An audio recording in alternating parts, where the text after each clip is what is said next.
Hello, bruvs. We're back with Alraune by Heinz Ewers. Is this light on? I hope not, because it's pointless. A 1929 translation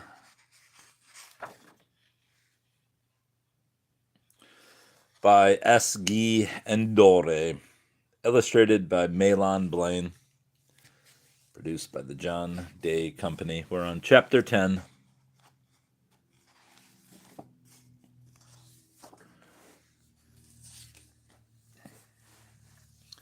Chapter 10, in which is narrated how Wulf Gantrum brought destruction upon himself through his love for Alraune. Karl Monen was not the only one who at this period perished beneath the wheels of his Excellency's triumphant chariot. The Privy Councillor took over complete charge of the Big People's Mortgage Bank, which had really been under his influence for quite a time, and thus he brought under his direction the far-flung network of the Frosted Silver Companies, which had small branch savings banks under clerical supervision in every hamlet, no matter how small.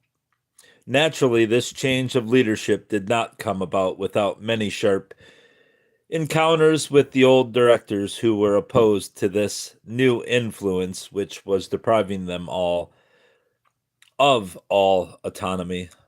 Lawyer Manas, who along with King's Counsel Gontram was active as legal adviser in these affairs, strove to diminish the severity of His Excellency's ruthless policy, but could not prevent the latter from simply throwing overboard whatever seemed in any way superfluous, nor could he keep him from using scarcely legal methods of intimidation in order to force some small independent discount companies and savings banks to subject themselves to his mighty amalgamation. His power extended into the very heart of the industrial regions, grasped whatever there was as long as it had some connection with the ground. For instance, coals and metals, springs, waterworks, land, and buildings, until all the business of the Rhine region had some close or remote connection with him. Since Alraune had come back to him, he went at his affairs with fewer scruples than ever, feeling certain that no matter what these might be, success was positive. He had no consideration for anything. His ambition knew neither limits nor compunction. The story of these ventures occupies many pages in the leather-bound volume. He evidently derived a certain pleasure from telling in detail just how very small seemed the likelihood of success in this or that new enterprise. Then he would launch into it absolutely convinced of ultimate success, and when this did come, he would ascribe it to the creature who dwelt in his house. Frequently, too, he would consult her directly, though of course he took no pains to acquaint her with the arguments for or against, simply asking, "Shall I do this?" And if she nodded, he went right ahead, but if she shook her head, he dropped the affair at once. Laws no longer seemed to exist for the old man. Formerly, he would spend many hours in consultation with his lawyers in order to find some loophole in the law which would let him escape in case of an especially ticklish crisis. Alraune, that's the book, by Heinz Ewers. He himself had studied the law pretty carefully and knew 100 tricks, whereof he had availed himself formerly to push through some rather low and mean transactions, but now the law no longer bothered him. Such petty dodging was not meant for men of his stature. Firmly relying upon his power and his luck, he broke the law of the land openly, and again, confident that there would never be a judge to inquire into actions where there was no plaintiff who dared to move against him. True, the number of suits against him multiplied, and accusations of all kinds, mostly anonymous, but some signed, were constantly flowing into the office of the local authorities. But he had connections everywhere, state and church united to protect him. He was on intimate terms with all the high dignitaries in both branches. His voice in the provincial diet was deemed decisive, and his material support of the archiepiscopal see what? The archiepiscopal see, is that supposed to be two words? See at Cologne protected him against a rare attack. The threads he manipulated extended even into Berlin. There can be little doubt of this, for it was plainly revealed at the unveiling of the imperial monument at Cologne when the hand of the All Highest himself hung the most coveted decoration of the state about His Excellency's neck. True, he had donated a nice fat check for the erection of this statue, but the city had had to pay him a high price, too, for the plot of ground on which to erect it. With his titles and decorations, with his venerable age, his well known and widely recognized scientific achievements, was there any puny district attorney that dared to attack him?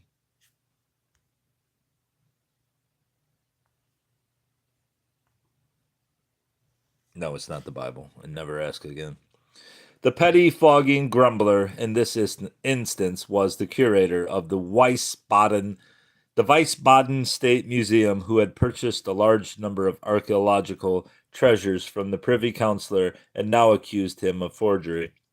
The state would not take up the accusation, but communicated it to the Privy Councillor, and he knew how to defend himself. He wrote an article unassumingly entitled Museum Administration and had it printed in his own personal paper in the Sunday magazine section of the Cologne News.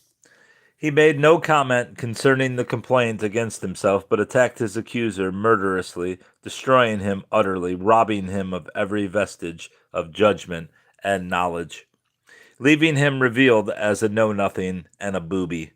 And right upon that, the Privy Councillor began pulling his wires and spinning his wheels, and in a very few months another curator entered upon the administration of the Wiesbaden Museum. When the chief district attorney read the notice in the paper, he took it across the hall to the junior judge and said, "Here you are, colleague. Take a look at that, and thank God you asked my advice and were saved from committing a fatal stupidity." The junior judge thanked him, but he was not absolutely convinced. At the Vintage Society's big carnival dance was being held, and thither flocked the sleighs and autos. Royalty was there, and round about their highness were all the uniforms of the city, and all the bright bands and caps of the various fraternities. There were, moreover, the professorial circles, the members of the bar, of the administration, state and municipal, and finally all the wealthy people, the captains of industry and commerce.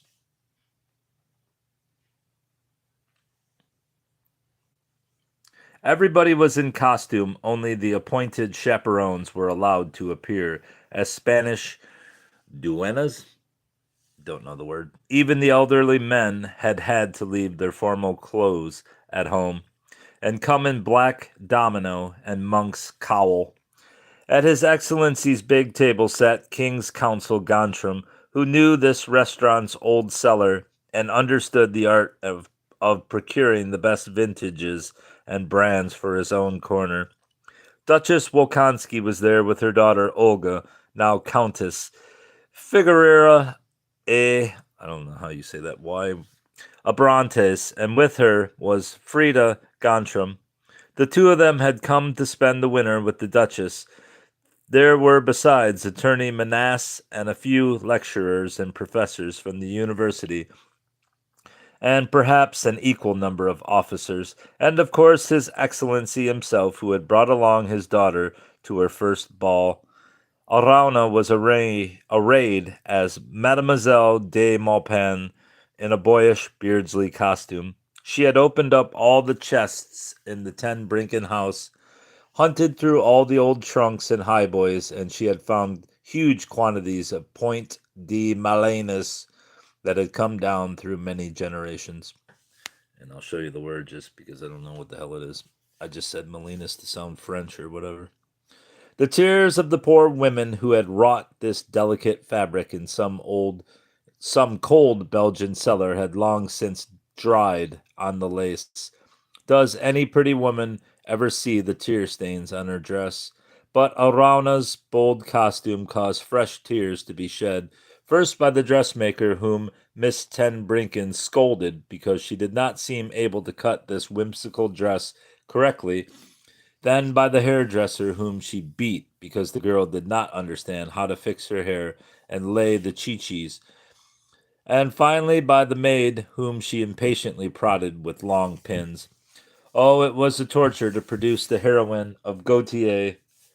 According to the Englishman's bizarre conception, but when it was finally done and the capricious lad paraded through the hall on his high clogs with his dainty jeweled sword at his side, there was not an eye that did not follow him covetously. Every man and every woman, young and old, gazed after the entrancing Mademoiselle de Maupin.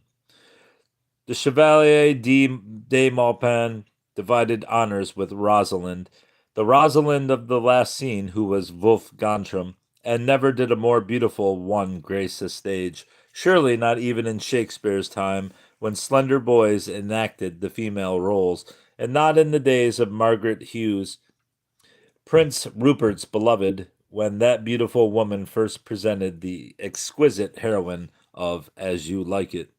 Alraune herself had dressed the lad, and with patience and pain had taught him how to walk, how to dance, how to move his fan, and how to smile. And just as she, in Beardsley's costume, seemed to be a boy and yet a girl, Apollo and Venus at one time, so Wolf Gontram, as Shakespeare's heroine in his gold brocaded train, was a pretty maid and yet a boy too.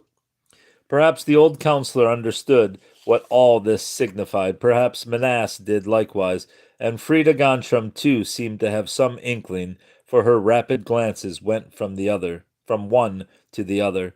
But in all that immense hall of the vintage, behung with heavy garlands of red roses, there was not one there was not another who had the faintest conception. All of them, however, without exception, felt that here was something strange and peculiar, something set apart from the motley, undifferentiated horde. Her Royal Highness dispatched her adjutant to fetch the two of them and present them to her. She danced the first waltz with Rosalind, taking the part of the escort, and then turned back to a lady and had herself led by the Chevalier de Maupin, and at the minuet she clapped her hands when Gautier's curly-headed boy bowed coquettishly before Shakespeare's lovely girl.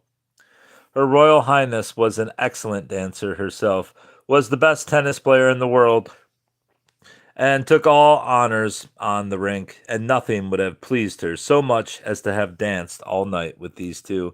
But the crowd insisted upon its share, so that Mille de Maupin and Rosalind flew from one partner to another, now in the strong arms of a young man, now pressed against the warm, swelling bosom of a beautiful woman. King's Counsel Gontram looked on with indifference. The Trevisian punch which he was brewing interested him much more than his son's success. He tried to tell the Duchess a long story about a counterfeiter, but her Highness would not listen.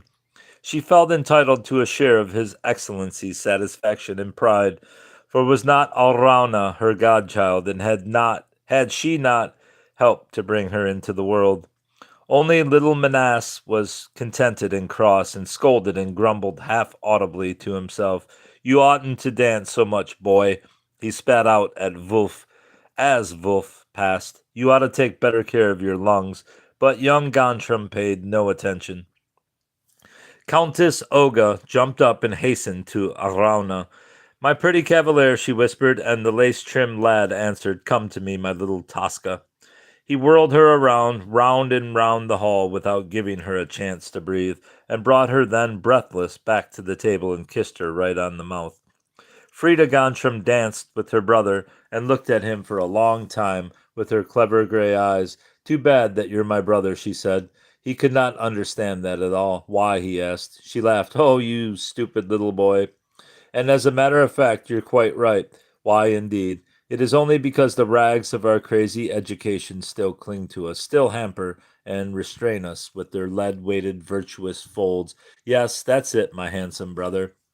But Wolfganschum did not understand a single word she spoke. She laughed, left him standing there, and took the arm of Miss Ten Brinken. My brother is a prettier girl than you are, she said, but you're a sweeter lad. And you, Alraune laughed, you blonde abbess. Prefer the sweeter lad? She answered. What can Heloise demand? My poor Abelard, you know what dire calamity overtook him, and he was slender and delicate as you are. One has to learn to be moderate, but no one will harm you, my charming youth, you, who seem to be a strange little monk bringing us a new and bold doctrine. My laces are old and venerable, said the Chevalier de Maupin.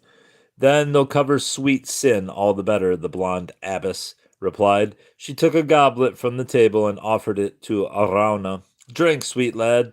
The countess came up with hotly pleading eyes. Let me have him, she urged her friend. Let me have him.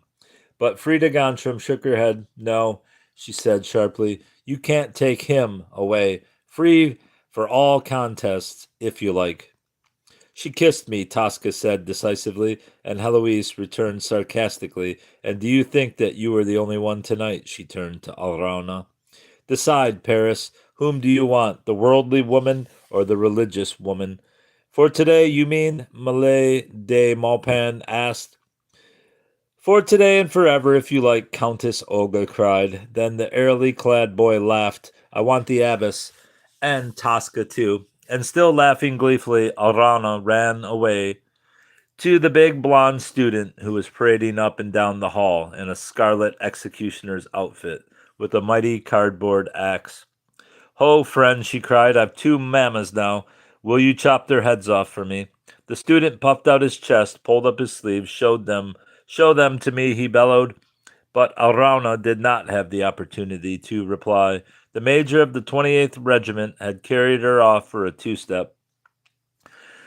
The Chevalier de Maupin passed the table where sat the professor of comparative literature. Where are your Albert and your Isabella? The latter asked her. My Albert is chasing around somewhere, Professor, Alraune answered. He's here tonight in an edition of 24 copies, wherever you look. And as for Isabella, she gazed around the hall. Isabella, she said, I'll find her for you right away. She went up to the professor's daughter, a frightened little thing, no more than 15 years old, who was looking at Alraune with her two big, blue, puzzled eyes. Would you like to be my page, little Mary, quite contrary? She asked. The flaxen-haired maid answered, Yes, gladly, if you want me. You must be my page when I'm a noble lady, the Chevalier de Maupin instructed her, and my tiring maid when I'm a gentleman. And the little girl nodded. Have I passed my examination? Alraune laughed. Summa cum laude, the professor of comparative literature decreed, but don't take away my little Gertrude. Now I'll be examiner, Miss Ten Brinken cried, and she turned towards the short and fat botanist. What flowers blossom in my garden, Professor? Red hibiscus, the botanist answered, for he knew his Ceylon flora well. Golden lotus and temple flowers. Wrong, Alraune shouted. Altogether wrong. Do you know, Mr. Brigadier from Haarlem, what flowers blossom in my garden? The professor of the history of art looked at her sharply. A sly smile played upon his lips, about his lips. Les fleurs de mal, he said. Is that right? Yes, Chevalier de Maupin cried. That's it, exactly, but they are not blossoming for you, honored scientist. You'll have to wait patiently until they are dried and pressed and put away in books, or varnished and preserved in museums. She drew her jeweled sword, bowed, clicked her high heels and saluted, turned around, fell into the arms of Baron von Manteuffel, and danced a few steps, then hearing the clear voice of her Royal Highness, tore herself away from the Prussian and danced over to the princess's table. Countess Almaviva, she said, what do you demand of your faithful cherubim? I'm really quite discontented with him, said the princess. He deserves a good beating. running around in such a fashion from one Figaro to another, and from one Susanna to another. Don't forget that, the prince consort warned laughingly. Alraune ten Brinken pouted her lips. And what should a poor lad do, she cried, who knows nothing of this evil world? She laughed, took the lute from the shoulders of the adjutant, who had come dressed as a Franz Hals, strummed on it, then stepping back, saying, You know who the ways you who know the ways of the heart, tell me, is it love that burns my bosom so? And who is to counsel you, cherubim? The princess asked. Cannot Countess Almaviva advise me? Alraune returned. Her Royal Highness laughed. You're such a saucy page, she said.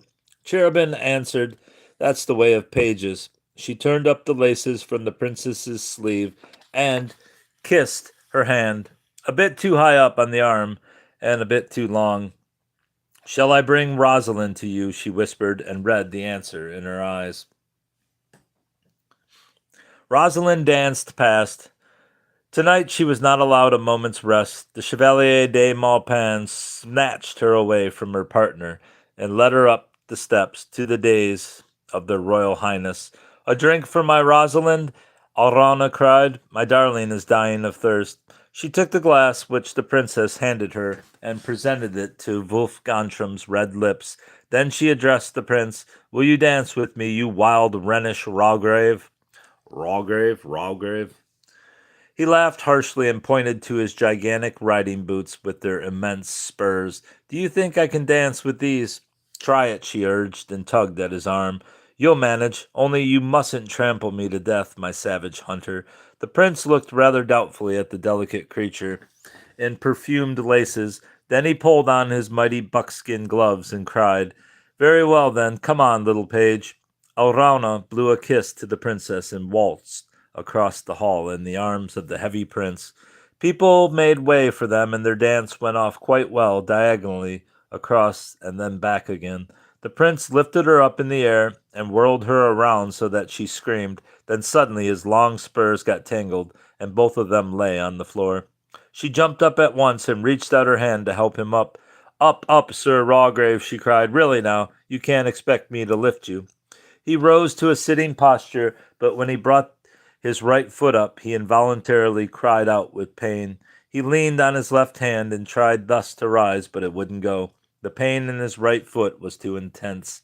There he sat, a giant in strength and size, in the middle of the room, and could not stand up. Some people came to his aid, tried first to draw off the huge boot, which covered his leg up to his hip, but it wouldn't come off. His foot had swollen so fast that sharp knives had to be employed to cut away the leather. Dr. Halban, professor of orthopedics, examined the patient and diagnosed a broken ankle. No more dancing for me today, the prince consort growled. Alraune stood in the first row of the crowd that encircled him. Next to her stood the scarlet executioner. A little song occurred to her that she had frequently heard the students howling at night. Tell me, she asked him, how does that song go about the fields and the woods and his muscle strength? The tall fellow was dead drunk. He reacted like an automatic player into which a coin had been dropped.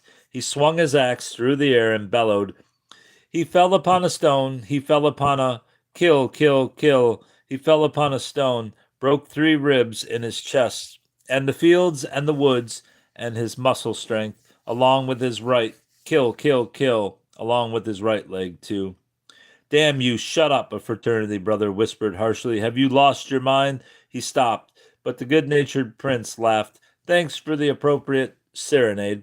Spare me the 3 ribs, please. Please. I've just about all I can do with the right leg. They carried him out on a chair and made him comfortable in his sleigh. The princess left with him, not at all pleased over the sudden turn of events that had interrupted her evening's pleasure. Alraune sought Wulf Gontram and found him at last, still seated at the abandoned table on the dais. What did she do? She asked sharply. What did she say? I don't know, Wulfchen answered. She took her fan and struck him violently across the arm.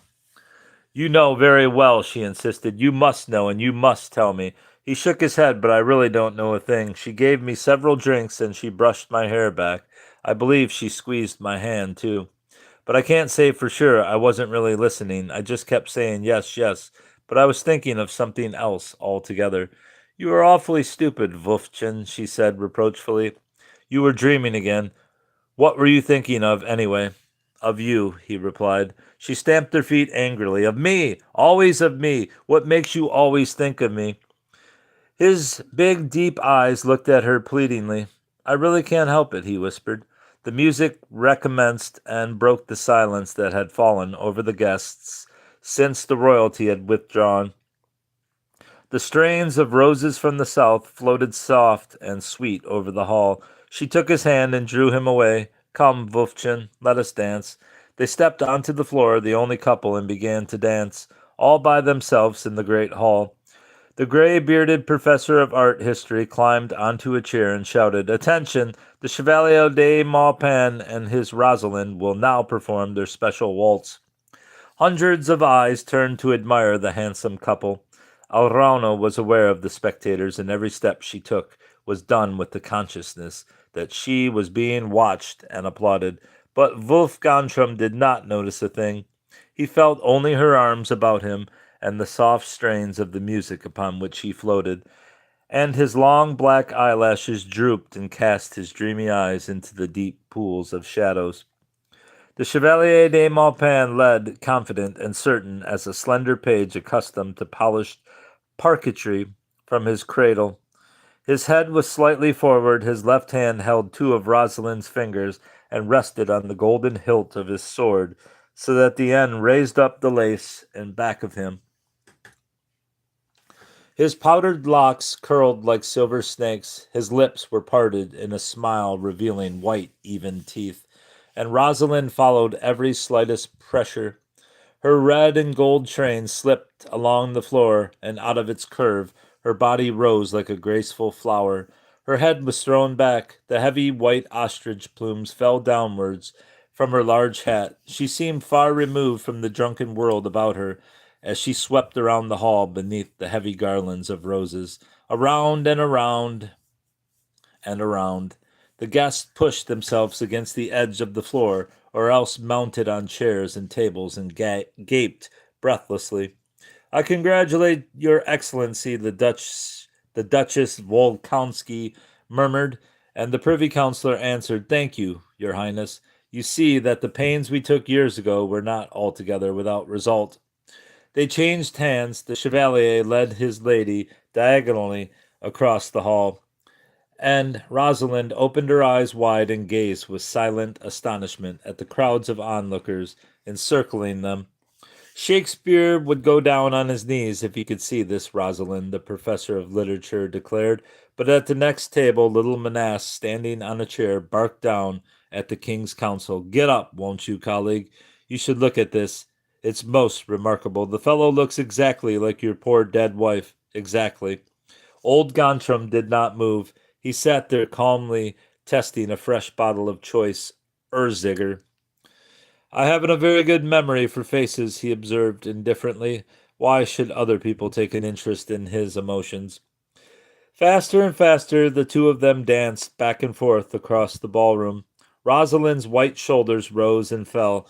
Deeper grew the flush on her cheeks, but the smiling Chevalier de Maupin was still as graceful, as certain, and as skilful as ever. Countess Olga tore the red carnations from her hair and threw them at the couple. The Chevalier de Maupin caught one in the air, pressed it to his lips, and waved a kiss to her.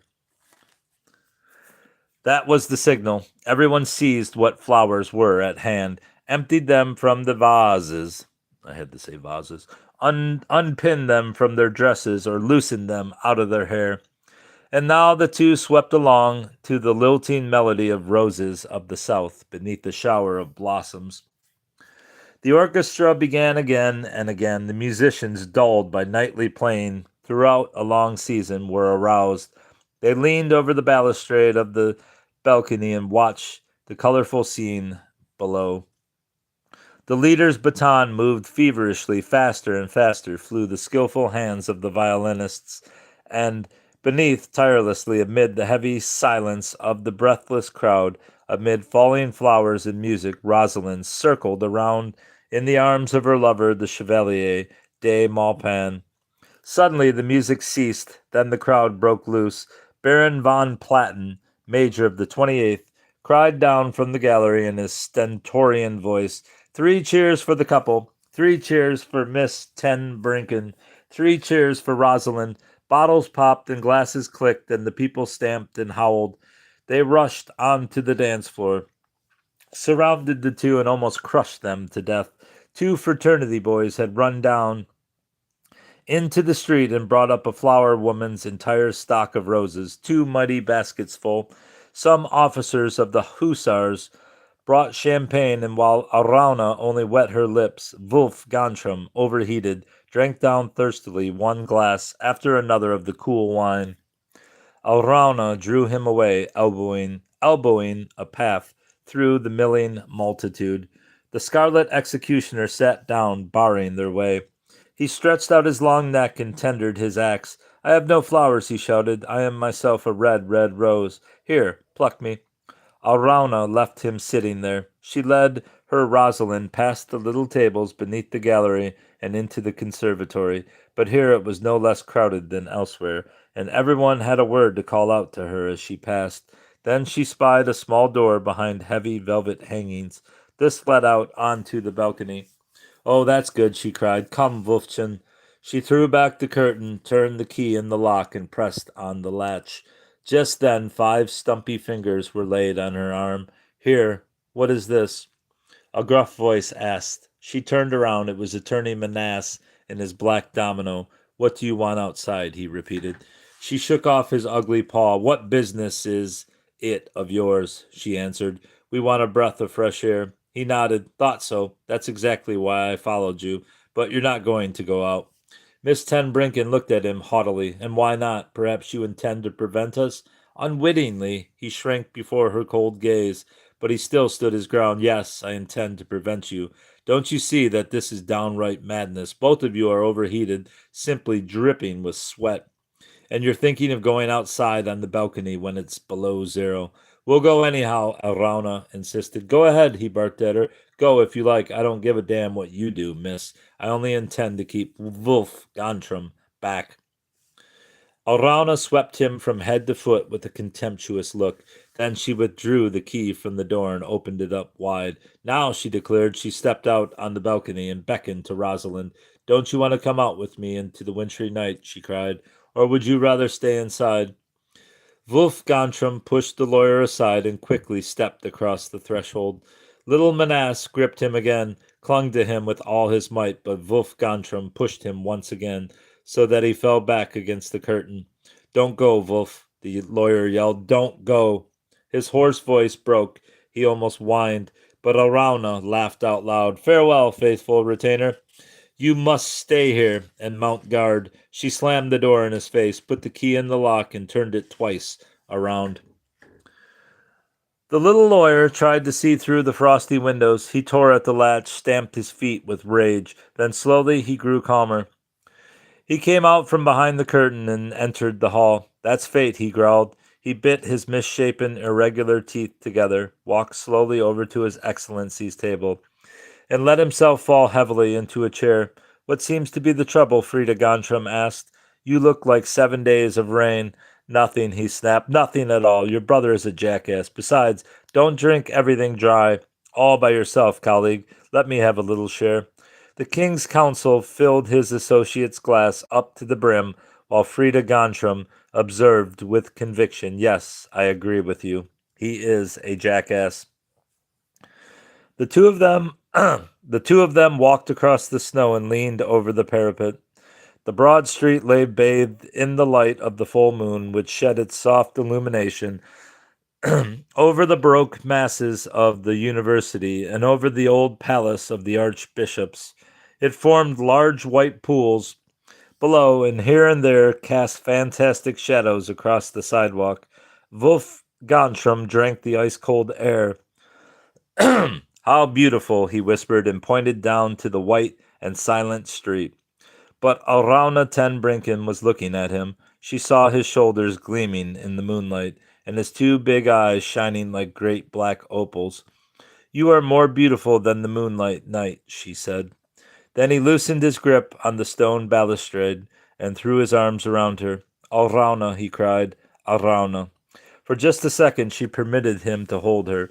Then she disengaged herself and lightly tapped his hand. No, no, she laughed. You mustn't. It is you who are Rosalind. I am a boy, so I shall court you. She looked around, found a stool in the corner, beat off the snow with her sword, and said, Here, sit down here, my pretty girl. Unfortunately, you are too tall for me. Now that's right. That makes us even. And here's the woodcut, or whatever it is. Alraune, he cried. Alraune. I'm assuming that's Wolfchen as the woman, and that's, I don't know. She bowed gracefully, then lowered herself down on one knee. Rosalind, she twittered, Rosalind, may a knight errant steal a kiss from you. Alraune, he began, but she jumped up and closed his mouth with her hands. You must say, my lord, she cried. Now again, may I steal a kiss, sweet Rosalind? Yes, my lord, he stammered. Then she stepped around to his back, took his head in her two arms, and hesitated before she began. The ears first, she laughed. First the right, and then the left, and both cheeks, and then your stupid nose, which I've often kissed before, and finally, be on your guard, Rosalind, your pretty mouth. She bent down, pushed her curly hair over his shoulder and beneath his hat. But she withdrew at once. No, no, pretty maid, you must not move your hands. Leave them lying chastely in your lap. Obediently, he put his shivering hands on his knees and closed his eyes. Then she kissed him long and passionately. Then her sharp teeth sought his lips and bit again and again, so that heavy drops of blood fell down to the snow. She tore herself free. She stood before him, staring blankly at the moon. A shiver went through her. The cold nipped her slender limbs. I'm freezing, she whispered. She picked up one foot, then the other. This awful snow has got into my lace shoes. She drew her slipper off and shook it out. Put on my shoes, he cried. They are bigger and warmer. He slipped them off and she stepped into them. How was that? Fine, she laughed. Just for that I shall give you another kiss, Rosalind. And she kissed him again and bit him again. Then they both laughed as the moon lit up the white ground dotted with red. Do you love me, Wolf Gontram? She asked. And he answered, I can think of nothing else but you. She hesitated a moment, then she asked, if I wanted you to, would you jump off the balcony? Yes, he said. Even from the roof? He nodded. Don't do it, Wolf. From the top of the cathedral spire? He nodded again. Would you do anything I asked, Wolfchen? Yes, Alraune, if you love me. She considered, swaying lightly on her hips. I don't know whether I love you, she said slowly. Would you do it even if I didn't love you? Then those marvelous eyes that he had inherited from his mother lit up with an inner glow, so bright and resplendent that it seemed as though the moon hid behind the cathedral tower for shame. Yes, the boy said, yes, even then. She sat down on his lap and put her arms around him. For that, sweet Rosalind, I must kiss you for the third time. And she kissed him more passionately than before, and she bit him more deeply and more savagely. The drops of blood on the snow could no longer be seen, for the moon's silver light was hidden. Come, she whispered, we've got to go. They changed their shoes and brushed the snow from their costumes. They opened the door and slipped behind the curtain. The lights blinded them. The hot, sticky atmosphere choked them. Wolf Gontram swayed. As he let the curtain fall back, he put his two hands to his chest. She noticed it. Wolfchen, she cried. He replied, It's nothing, just a twinge. It's all right now. Hand in hand, they strode across the hall. Wolf Gontram did not appear at the office next morning. He could not arise from the bed where he lay delirious. For 9 days the fever ran its wild course. Sometimes, while his mind wandered, he cried out her name. But he was never conscious for a single moment during his illness. Then he died, pneumonia, and they buried him out there in the new cemetery. Miss Ten Brinken sent a huge wreath of dark red roses. And that's the end of chapter 10. Chapter 11 awaits.